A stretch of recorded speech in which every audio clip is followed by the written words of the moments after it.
Alrighty then. So Green Bay comes in at 5-1. Minnesota not as lucky, 1-5. Offensively, they're eighth in total offense at 393.7. They are third in yards per play at 6.2. Green Bay is only 14th in passing yards, which may surprise some people given number 12, but that's at 261.5. Seventh in sacks allowed at 8, and seventh in sack percentage at 3.7, so that matches up quite nicely for them. 10th in rushing yards, though, 132.2, 11th in yards per carry at 4.7, and 15th in attempts per game at 27.8. Now, they are 5th in third down conversion percentage at an even 50%.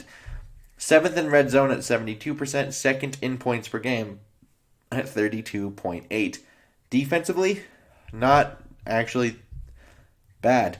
11th in total defense, 350.3, but 21st in yards per play at 5.8. 18th in passing yards at 240.3. 9th in sack percentage at 7, but 30th in pressure percentage at 17.4, which is really interesting.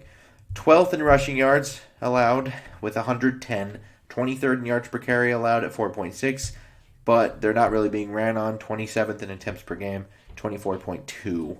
So not many attempts, but a high yards per carry, so a potential weakness there.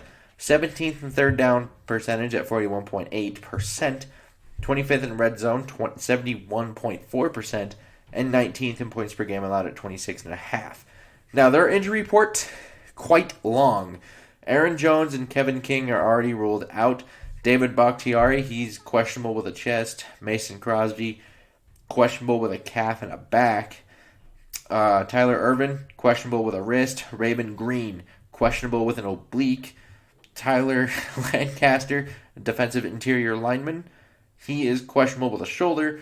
John Lovett, tight end, questionable with a knee. Darnell Savage, first round safety, questionable with a quad. And if they weren't playing a team like Minnesota, these things may actually matter a bit more, but they are.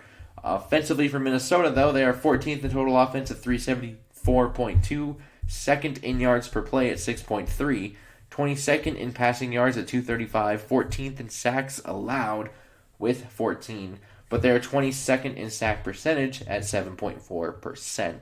14th in rushing yards, 139.2, but 6th in yards per carry at 5.0, and they ranked the same in attempts per game at 27.8, so that same 15 mark.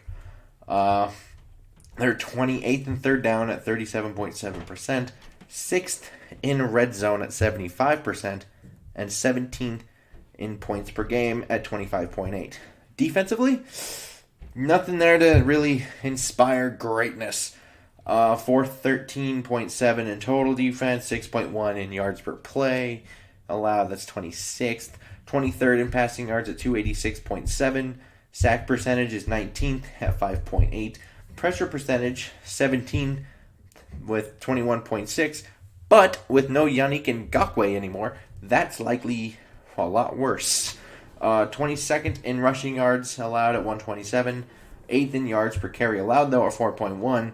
The big difference there between Minnesota and Green Bay is the attempts per game, where they're allowing a very high margin of yards per carry, but not many carries. Minnesota's doing okay, I guess. 8th in yards per carry allowed, but 30.8 attempts per game are ran against them. So you get a lot of yards racking up. Third and third down defense, though, at 33.8%, and 6th in red zone at 52.2%. However, 30th in points per game allowed at 32.0. So, injury report, not necessarily as long as Green Bay's. Mike Hughes was put on IR with a neck injury. Holton Hill out with a foot. Dan Chisnia, questionable with a hip. They have him as a wide receiver. He's really just a gunner and a special team kind of player. Dalvin Cook is questionable with his groin, but is expected to play. And they did designate Elflein and Troy Dye to return this week, so I'm kind of curious to see if that ends up happening. And just for my thoughts now, oddly, not a very high pressure team this is. And I just found that very odd with Preston Smith there and Zadarius Smith. I kind of thought, they're probably going to have some pressures. Turns out, no. 17.4% is low. And, maybe with Elfline coming back, I'm not sure if he will play this week. But technically, there's a chance. So keep that open. But, so you shouldn't have the worst guard tandem in the league anymore, hopefully. Even though Elfline's not the greatest. Apparently, we should apologize to him because we learned Drew Samia ain't it. So, yeah. I would assume lots of running on this team. Like I said before, there's a weakness here in that 4.6 yards per carry. They just aren't being ran on too much because they're ahead. So, it is what it is. So, just do lots of running early and often. However, we should probably have Dalvin Cook on a pitch count because this team is not the best. So, maybe injuring a guy like Dalvin Cook further, not the best move. And Kirk, just don't repeat Atlanta. Do not repeat Atlanta. He did throw 3 interceptions. I thought one of them wasn't on him, but after further review, I went back, looked at some things. There was a way to avoid that. And he had Irv Smith wide open on the other side of the field, but he decided to wait and try to force it into Chad Beebe, which, speaking of which, no more Chad Beebe. Let's stop that. You have Tajay Sharp on the roster. Let's use him some more. Just a thought. Not a Chad Beebe guy. Now, you do need to actually block Zadarius Smith and win the turnover battle this week in order to win. That is a thing Minnesota has not done since they got Zadarius Smith last year. So, yeah. Defensively, they need to find a new rusher and fast after that Ngakoue thing. So Ifadi, he is actually the leading sacker on the team now with 2.5. But his pressures and hurries were kind of in line with Ngakoue. So even though he's not getting to the quarterback, he's kind of around the quarterback. He had 12 pressures and 5 hurries. However, for just defensive ends, the next closest to him in sacks is DJ Wanham with 1. Pressures is 5 with Holmes, and Holmes also has the next amount of hurries with 3. So they really don't have any other kind of rusher, which they need to fix that quickly. And someone needs to show some kind of sign of life over there. So, yeah. And the corners, probably going to have a pretty bad day.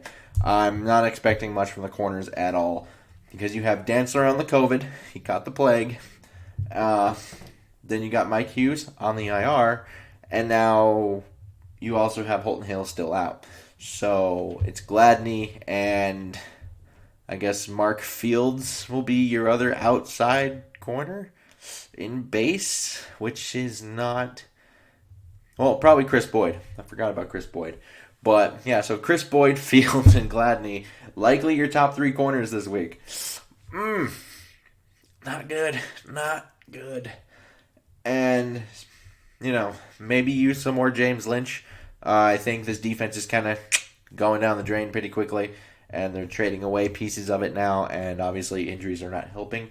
So let's put in some more James Lynch. He's only had 21 snaps this season, so I'd like to see that get a little bit of an uptick just because I don't think anyone on the interior defensive line is really doing anything that I would want to keep seeing them. It's like, I know these guys see them in every day in practice, but at the end of the day, these guys are not getting results. You might as well try the young guy. See if does this speed up the learning process at all or anything like that. And for what it's worth, he does have a sack. More than Jaleel Johnson can say. So, and with Troy Dye also designated to return and Todd Davis also catching the COVID, we could potentially see some Troy Dye.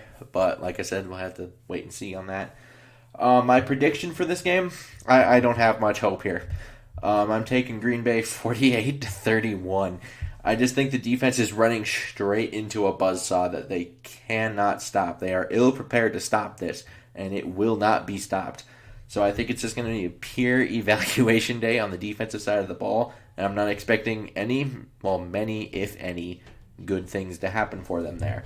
And offensively, I think it'll be interesting to see if Ezra lines up somewhere on the left side or not at all. Mostly if Elfline's back. Because if Elfline's not back, we're probably putting him in at right guard again. Which I don't love because I don't think he's a good guard necessarily. I like him better as a tackle.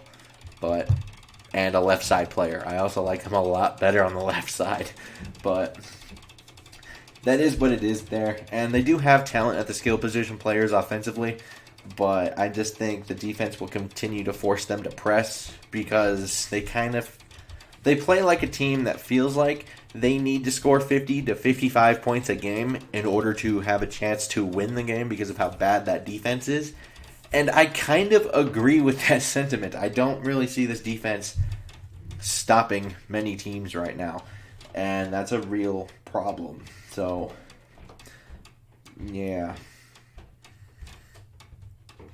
I'd like to know your guys' opinion down below on that good stuff. Liking, subscribing, commenting.